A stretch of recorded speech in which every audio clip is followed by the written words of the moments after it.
y a quelques jours, Emmanuel Macron a pris la parole sur un sujet qui brûle depuis longtemps entre la France et l'Algérie. Devant les caméras, il a annoncé que la France allait réduire, voire supprimer, certaines aides et facilités accordées à l'Algérie. À première vue, cela ressemble à une simple mesure administrative. Mais en réalité, derrière ces mots se cache une histoire beaucoup plus profonde, une blessure ancienne qui n'a jamais vraiment cicatrisé. Ce que Macron vient de dire n'est pas seulement une décision politique. C'est un rappel brutal que la relation entre la France et l'Algérie reste marquée par des tensions héritées de la colonisation. Pour comprendre la portée de ces paroles, il faut remonter dans le temps. La France colonise l'Algérie en 1830 et pendant plus de 130 ans, le peuple algérien vit sous un système injuste où les terres, les richesses et même la dignité sont arrachées. La guerre d'indépendance, commencée en 1954, sera l'une des plus sanglantes du XXe siècle. Des centaines de milliers de morts, des villages détruits, des familles brisées. En 1962, l'Algérie devient enfin indépendante, mais l'histoire ne s'arrête pas là. Les accords d'Évian, signés cette année-là, contiennent des clauses qui continuent d'influencer la relation entre les deux pays, notamment sur les questions économiques, militaires et migratoires. Depuis, les dirigeants français ont souvent parlé de partenariat, de coopération, mais en coulisses, les rapports restent déséquilibrés. La France garde un poids énorme dans l'économie algérienne et l'Algérie reste un fournisseur important de gaz pour la France. Ajoutons à cela les millions d'Algériens et de Français d'origine algérienne qui vivent en France. Et l'on comprend pourquoi chaque mot prononcé sur ce sujet peut devenir explosif. C'est dans ce contexte que les propos récents d'Emmanuel Macron prennent toute leur force. Selon lui, l'Algérie ne respecterait pas toujours ses engagements en matière de coopération sécuritaire et migratoire. Il a donc décidé de limiter les visas délivrés aux Algériens et de revoir certaines formes d'aide. Officiellement, c'est une question de fermeté et de respect mutuel. Officieusement, beaucoup y voient une manière de faire pression sur Alger, de rappeler qui détient encore une partie du pouvoir dans cette relation. Mais ce n'est pas tout. Xavier Driancourt, ancien ambassadeur de France en Algérie, a récemment publié un texte qui va encore plus loin. Il y affirme que les relations franco-algériennes sont dans une impasse, qu'il faut arrêter de se bercer d'illusions et que la France devrait être plus dure dans ses positions. Pour lui, l'époque des discours doux est terminée. Ce genre de déclaration, venant d'un diplomate expérimenté, n'est pas anodin. Cela montre qu'à Paris, une partie des élites pense qu'il faut en finir avec les compromis et reprendre la main de manière plus autoritaire. Pour beaucoup d'Algériens, ces propos réveillent un vieux sentiment, celui que la France ne voit pas l'Algérie comme un partenaire égal, mais comme un pays à rappeler à l'ordre quand il s'écarte du chemin tracé par Paris. C'est un héritage direct de l'époque coloniale, où l'Algérie devait obéir et la France décidait de tout. Et même si l'indépendance a été gagnée dans le sang, les habitudes de domination sont dures à effacer. La réaction à Alger ne s'est pas fait attendre. Le gouvernement algérien a dénoncé une ingérence, un manque de respect. Dans la rue, certains voient cette nouvelle tension comme une énième preuve que la France n'a jamais vraiment accepté la perte de l'Algérie. Les réseaux sociaux s'enflamment, des hashtags appelant au boycott des produits français apparaissent et les débats sur l'histoire coloniale reprennent de plus belle. Il faut aussi comprendre que ces tensions actuelles ne sont pas isolées. Ces dernières années, plusieurs crises ont déjà éclaté entre les deux pays. En 2021, Macron avait déjà provoqué une tempête en disant que l'Algérie avait une histoire officielle réécrite par le système politico-militaire et que la nation algérienne n'existait pas avant la colonisation française. Ces mots avaient profondément choqué et Alger avait rappelé son ambassadeur à Paris pendant plusieurs mois. Alors, pourquoi cette nouvelle montée de tension maintenant ?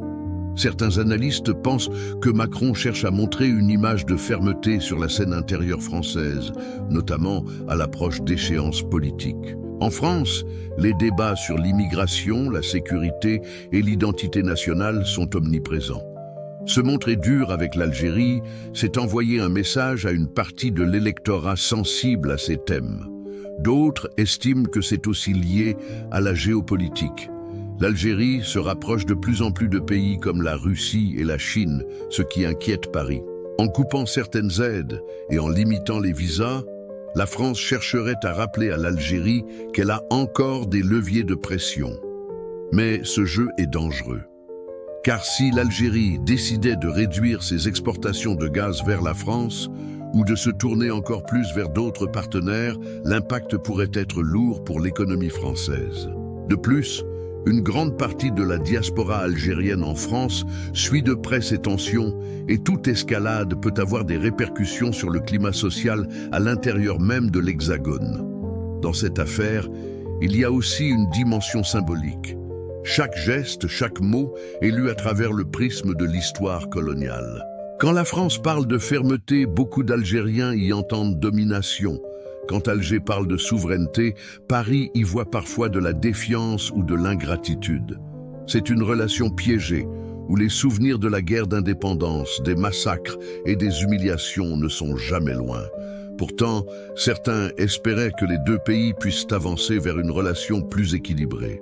En 2022, Macron s'était rendu à Alger et les deux gouvernements avaient signé plusieurs accords de coopération, notamment dans le domaine de l'énergie et de la jeunesse.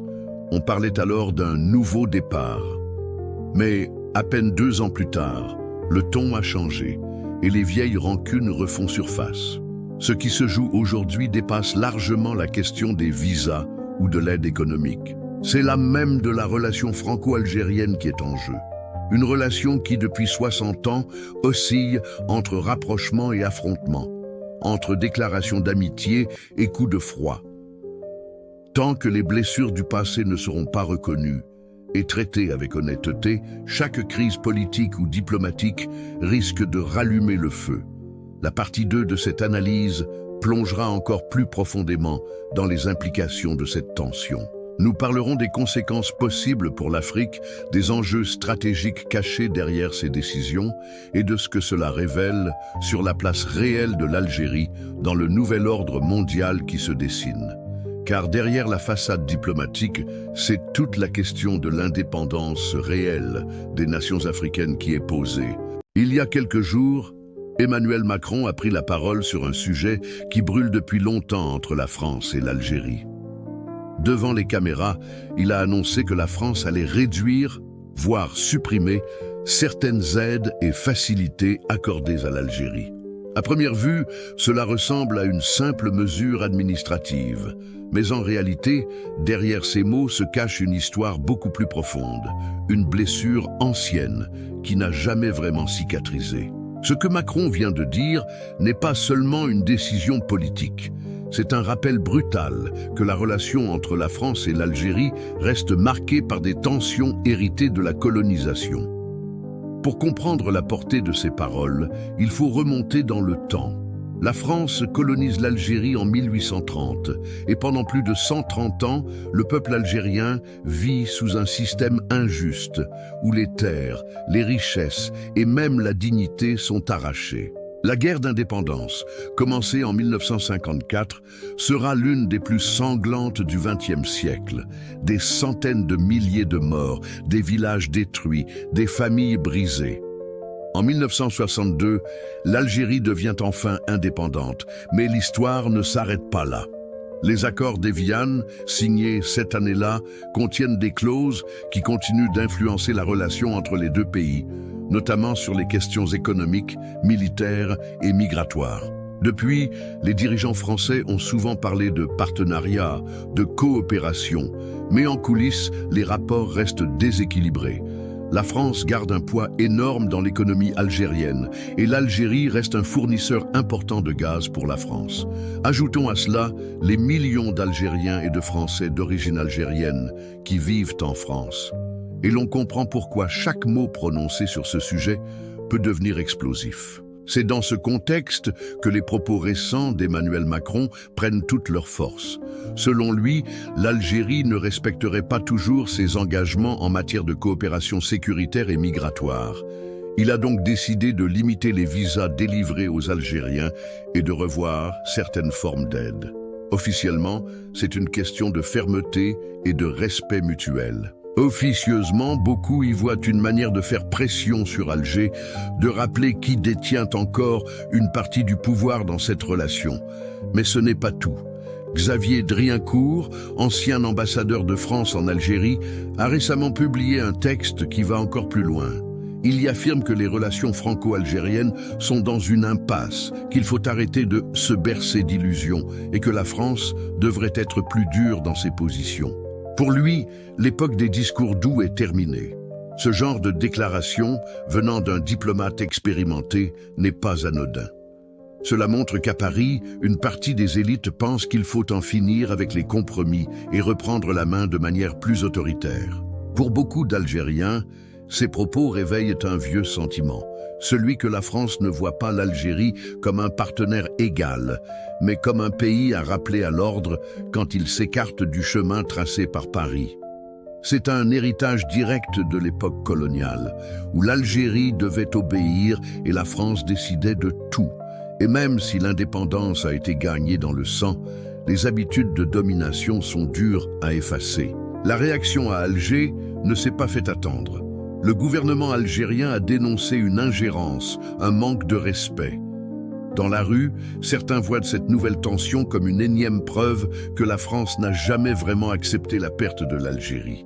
Les réseaux sociaux s'enflamment, des hashtags appelant au boycott des produits français apparaissent et les débats sur l'histoire coloniale reprennent de plus belle. Il faut aussi comprendre que ces tensions actuelles ne sont pas isolées.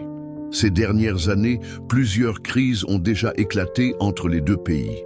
En 2021, Macron avait déjà provoqué une tempête en disant que l'Algérie avait une histoire officielle réécrite par le système politico-militaire et que la nation algérienne n'existait pas avant la colonisation française. Ces mots avaient profondément choqué et Alger avait rappelé son ambassadeur à Paris pendant plusieurs mois. Alors, pourquoi cette nouvelle montée de tension maintenant ? Certains analystes pensent que Macron cherche à montrer une image de fermeté sur la scène intérieure française, notamment à l'approche d'échéances politiques. En France, les débats sur l'immigration, la sécurité et l'identité nationale sont omniprésents. Se montrer dur avec l'Algérie, c'est envoyer un message à une partie de l'électorat sensible à ces thèmes. D'autres estiment que c'est aussi lié à la géopolitique. L'Algérie se rapproche de plus en plus de pays comme la Russie et la Chine, ce qui inquiète Paris. En coupant certaines aides et en limitant les visas, la France chercherait à rappeler à l'Algérie qu'elle a encore des leviers de pression. Mais ce jeu est dangereux. Car si l'Algérie décidait de réduire ses exportations de gaz vers la France, ou de se tourner encore plus vers d'autres partenaires, l'impact pourrait être lourd pour l'économie française. De plus, une grande partie de la diaspora algérienne en France suit de près ces tensions et toute escalade peut avoir des répercussions sur le climat social à l'intérieur même de l'Hexagone. Dans cette affaire, il y a aussi une dimension symbolique. Chaque geste, chaque mot est lu à travers le prisme de l'histoire coloniale. Quand la France parle de fermeté, beaucoup d'Algériens y entendent domination. Quand Alger parle de souveraineté, Paris y voit parfois de la défiance ou de l'ingratitude. C'est une relation piégée, où les souvenirs de la guerre d'indépendance, des massacres et des humiliations ne sont jamais loin. Pourtant, certains espéraient que les deux pays puissent avancer vers une relation plus équilibrée. En 2022, Macron s'était rendu à Alger et les deux gouvernements avaient signé plusieurs accords de coopération, notamment dans le domaine de l'énergie et de la jeunesse. On parlait alors d'un nouveau départ. Mais à peine 2 ans plus tard, le ton a changé et les vieilles rancunes refont surface. Ce qui se joue aujourd'hui dépasse largement la question des visas ou de l'aide économique. C'est l'âme même de la relation franco-algérienne qui est en jeu. Une relation qui, depuis 60 ans, oscille entre rapprochement et affrontement, entre déclarations d'amitié et coups de froid. Tant que les blessures du passé ne seront pas reconnues et traitées avec honnêteté, chaque crise politique ou diplomatique risque de rallumer le feu. La partie 2 de cette analyse plongera encore plus profondément dans les implications de cette tension. Nous parlerons des conséquences possibles pour l'Afrique, des enjeux stratégiques cachés derrière ces décisions et de ce que cela révèle sur la place réelle de l'Algérie dans le nouvel ordre mondial qui se dessine. Car derrière la façade diplomatique, c'est toute la question de l'indépendance réelle des nations africaines qui est posée.